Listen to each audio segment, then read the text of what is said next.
Hello बच्चों, मैं अंकित sir आज पढ़ाने वाला हूँ हिस्ट्री के सेकंड चैप्टर जो समाजवाद एवं साम्यवाद है उसके इम्पोर्टेंट ऑब्जेक्टिव क्वेश्चन। एक लेक्चर पहले दे चुके हैं फर्स्ट चैप्टर के, अब सेकंड चैप्टर के देने वाला हूँ। चलिए तो स्टार्ट करते हैं। आइए आप लोग पहला क्वेश्चन देखिए कि वार एंड पीस किसकी रचना है। तो वार एंड पीस किसकी रचना है, तो देखिए इसका आंसर होगा लियो टॉलस्टॉय। चलिए आगे बढ़ते हैं। सेकंड नंबर क्वेश्चन देखिए, कार्ल मार्क्स का जन्म कहाँ हुआ था। तो आप लोग जानते हैं कि कार्ल मार्क्स का जन्म जर्मनी में हुआ था। चलिए बढ़िए। थर्ड नंबर क्वेश्चन है, रूस की संसद को क्या कहा जाता है। तो आप लोग पढ़े थे सब्जेक्टिव क्वेश्चन में कि रूस की संसद को ड्यूमा कहा जाता है। क्या कहा जाता है? ड्यूमा। चलिए बढ़िए। कार्ल मार्क्स का जन्म कब हुआ था। मैंने पहले लेक्चर में भी बोला था कि आप लोग सब मतलब ईस्वी वाला क्वेश्चन को याद कर ही लें, क्योंकि ज़्यादा चांस रहता है आने का। 4-5 क्वेश्चन तो पक्का ही रहेगा। चलिए 4 नंबर क्वेश्चन पढ़ते हैं। कार्ल मार्क्स का जन्म कहाँ हुआ था, तो वो जर्मनी होगा। लेकिन कार्ल मार्क्स का जन्म कब हुआ था, तो इसका आंसर हो जाएगा 5 मई 1818 ईस्वी में। चलिए आइए आगे बढ़ते हैं। सोवियत संघ का विघटन किस वर्ष हुआ। सोवियत संघ का विघटन किस वर्ष हुआ, देखिए सिर्फ ईस्वी वाला आ रहा है अभी।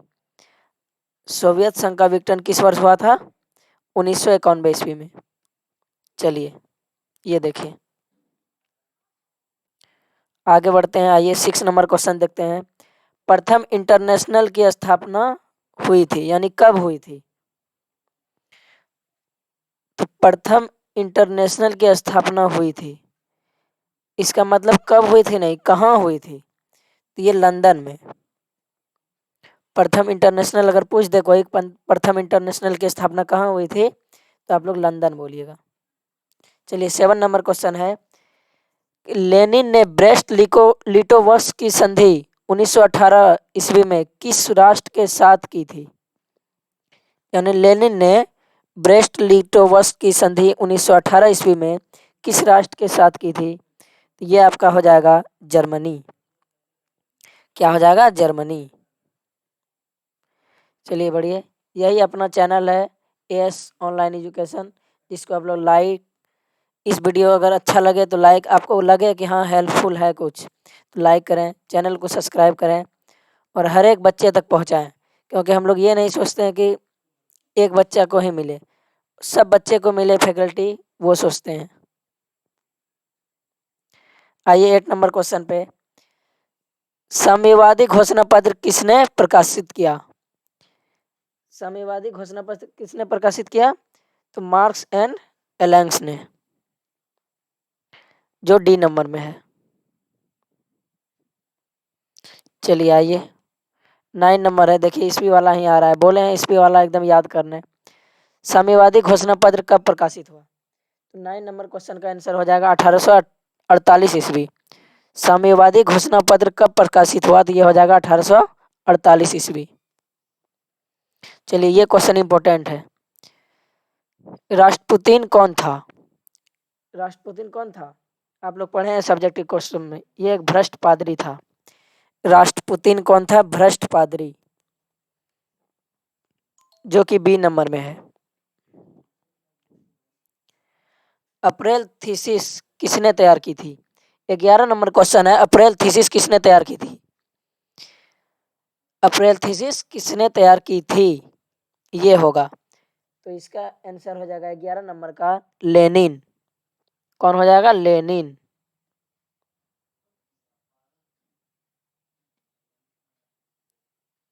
ये हो जाएगा। चलिए आगे बढ़िए। रूस का पहला समाजवादी था, यानी रूस का जो पहला समाजवादी था, जो समाज के प्रति बढ़िया काम करता था समाज के हित में, तो रूस का जो पहला समाजवादी था ये कौन था? प्लेखानोव। चलिए ये आंसर हो जाएगा प्लेखानोव, सी नंबर।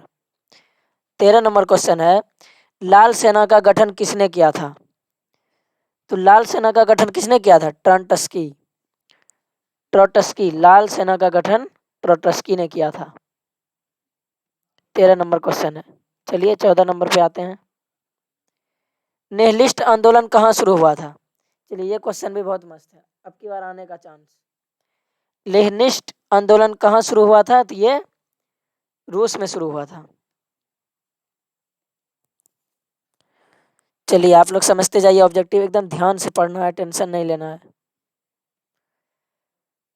15 नंबर क्वेश्चन है, 1919 ईस्वी में तृतीय इंटरनेशनल अथवा कार्मिनट की स्थापना कहाँ हुई थी? तो 15 नंबर क्वेश्चन का आंसर आपका हो जाएगा बी नंबर, जो कि मॉस्को है। तृतीय इंटरनेशनल अथवा कार्मिनट की स्थापना कहाँ की गई थी? मॉस्को में। अगर पूछ दे ईस्वी तो 1919।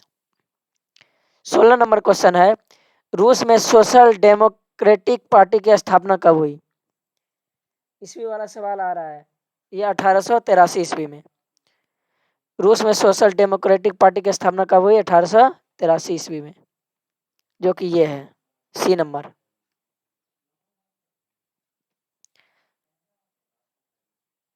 16 हो गया, 17 पे आइए। वर्ग संघर्ष के सिद्धांत की व्याख्या किसने की थी?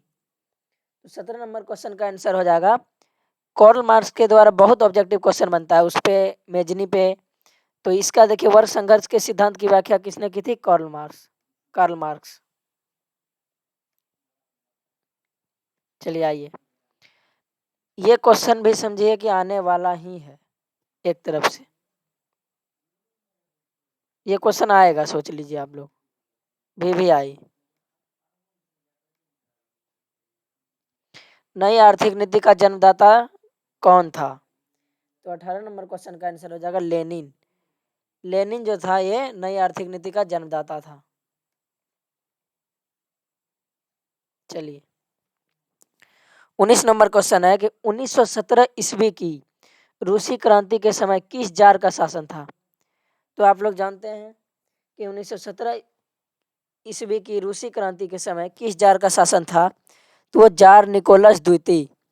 इसमें जार ऐड नहीं किए हैं, यानी निकोलस द्वितीय, वही हुआ जार निकोलस द्वितीय। चलिए आइए, फ्रांसीसी समाजवाद के विकास का जन्मदाता कौन था? फ्रांसीसी समाजवाद के विकास का जन्मदाता कौन था? Saint Simon. Saint Simon. चलिए आइए 21 नंबर क्वेश्चन पे आते हैं। ये ऑब्जेक्टिव बताया गया है समाजवाद एवं साम्यवाद का। चलिए आइए, ये देखिए, ये क्वेश्चन इंपॉर्टेंट 21 नंबर। ब्रेस्ट लिटोवस्क की संधि किन देशों के बीच हुआ था? ब्रेस्ट लिटोवस्क की संधि किन देशों के बीच हुआ था? ये रूस और जर्मनी हो जाएगा।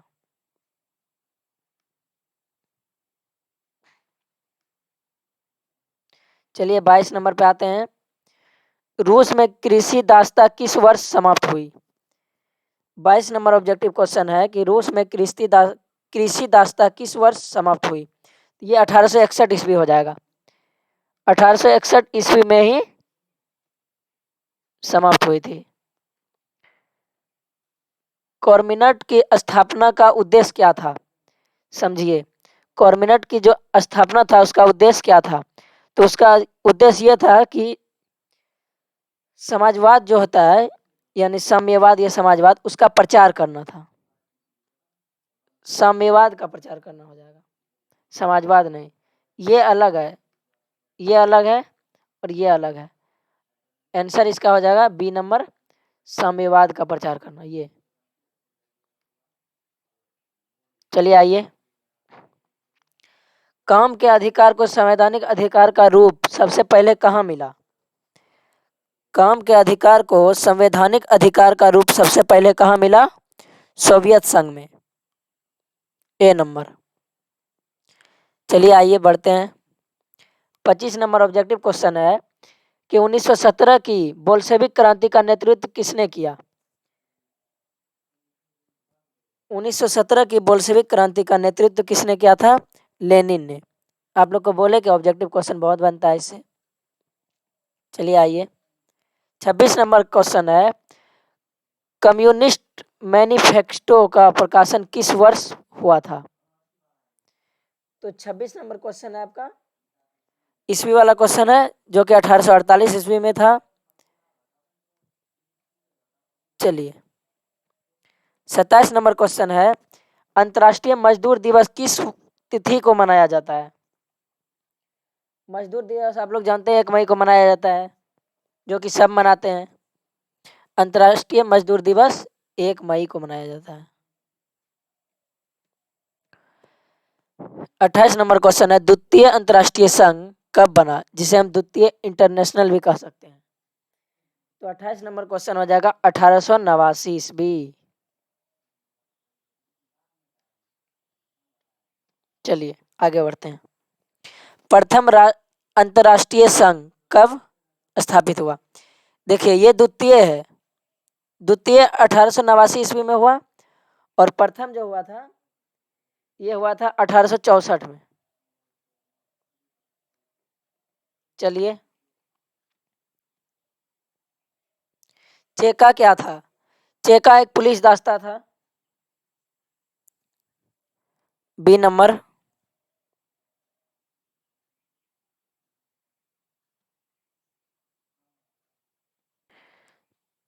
तीस नंबर क्वेश्चन हम लोग देख लिए।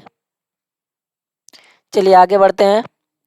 31 नंबर है कि दास कैपिटल किसकी रचना थी? तो दास कैपिटल कार्ल मार्क्स और एंगलेस, जो ए नंबर में है। चलिए बढ़ते हैं। 32 नंबर क्वेश्चन है कि रूस में कृषक दास प्रथा का अंत कब हुआ? तो 32 नंबर क्वेश्चन का आंसर हो जाएगा 1861 ईस्वी। ईस्वी वाला आप लोग याद ही कर लें हिस्ट्री का लगभग, क्योंकि हिस्ट्री का मतलब ही होता है पीछे का चीज जो बीत गया, और जो बीत गया तो वो पूछेगा ही, और ईस्वी तो ज्यादा पूछेगा। 33 नंबर क्वेश्चन है, रूस में निहिलिस्टों ने सुधार के लिए कौन सा मार्ग अपनाया? आतंक का। उसको ज्ञान ही नहीं था, इसीलिए वो आतंक का ही मार्ग अपनाया। चलिए अब अपनाया तो पढ़ना तो पड़ेगा। D number. 34 नंबर है, कम्युनिस्ट मैनिफेस्टो के लेखक कौन थे? 34 नंबर क्वेश्चन का आंसर हो जाएगा कार्ल मार्क्स और फ्रेडरिक एंगस। कार्ल मार्क्स और फ्रेडरिक एंगस, जो कि बी नंबर में है। चलिए आइए बढ़ते हैं आगे। स्वप्रदेशी समाज का संस्थापक कौन था? 35 नंबर क्वेश्चन है कि स्वप्रदेशी समाज का संस्थापक कौन था? तो इसका हो जाएगा ओवन, जो कि ए नंबर में है। चलिए आइए। किसने समाजवादियों का बाइबल कहा जाता है? यानी किसे समाजवादियों का बाइबल कहा जाता है? किसे समाजवादियों का बाइबल कहा जाता है? तो ये हो जाएगा आपका दास कैपिटल को। दास कैपिटल को समाजवादियों का बाइबल कहा जाता है। चलिए 37 नंबर पे आते हैं। भूमि, शांति और रोटी, ये 3 नारे किसने दिए? 37 नंबर क्वेश्चन है, भूमि, शांति और रोटी, ये तीनों नारे जो दिए ये किसने दिए थे? तो ये लेनिन ने दिए थे। चलिए, रूस में जार का अर्थ क्या होता है? तो रूस में जो जार का अर्थ होता है वो रूस का सम्राट होता है।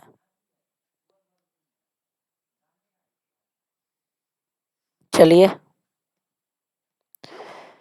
रूस में कृषि दास्ता किसने समाप्त की? यानी रूस में कृषि दास्ता किसने समाप्त की? तो 39 नंबर क्वेश्चन का आंसर हो जाएगा जार निकोलस द्वितीय। नहीं सॉरी, इसका आंसर डी हो जाएगा, जार एलेक्जेंडर द्वितीय, क्योंकि इसको तो दिमाग ही नहीं था उतना, ये कहाँ से करेगा। डी नंबर क्वेश्चन ही सही होगा, जो कि जार एलेक्जेंडर द्वितीय होगा। चलिए 39 का डी। 40 पे आते हैं हम लोग। लेनिन ने नई आर्थिक नीति की घोषणा कब की, जिसे हम लोग NEP बोलते हैं? इंग्लिश में।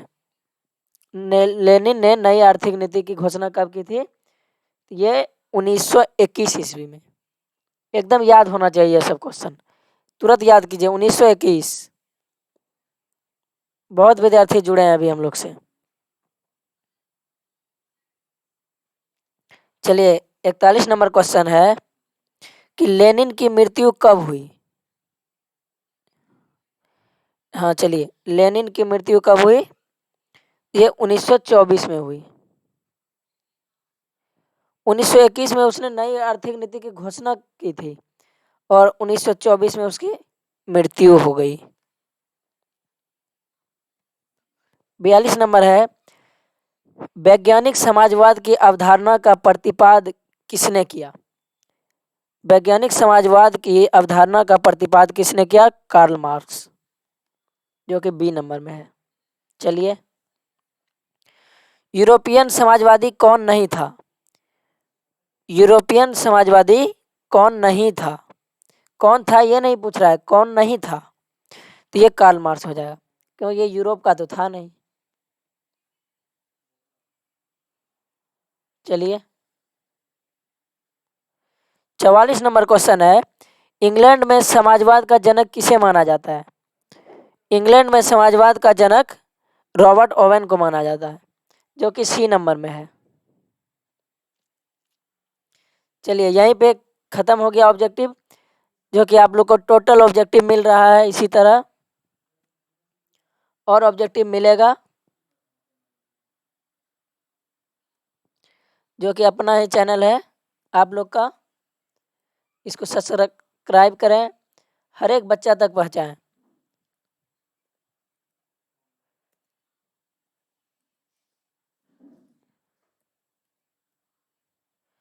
आपको सब तरह का ऑब्जेक्टिव सब्जेक्टिव सब कुछ मिलेगा आप लोग को, इस चैनल पे सब कुछ मिलेगा। टेलीग्राम भी इसी नाम से आप लोग जुड़ सकते हैं। अभी ऑब्जेक्टिव सीरीज चल रहा है, जो कि ये हिस्ट्री का सेकंड लेक्चर था, और अभी और देंगे आप लोग को। सब कुछ मिलेगा, मैथ, फिजिक्स, केमिस्ट्री, बायोलॉजी, सब कुछ मिलेगा।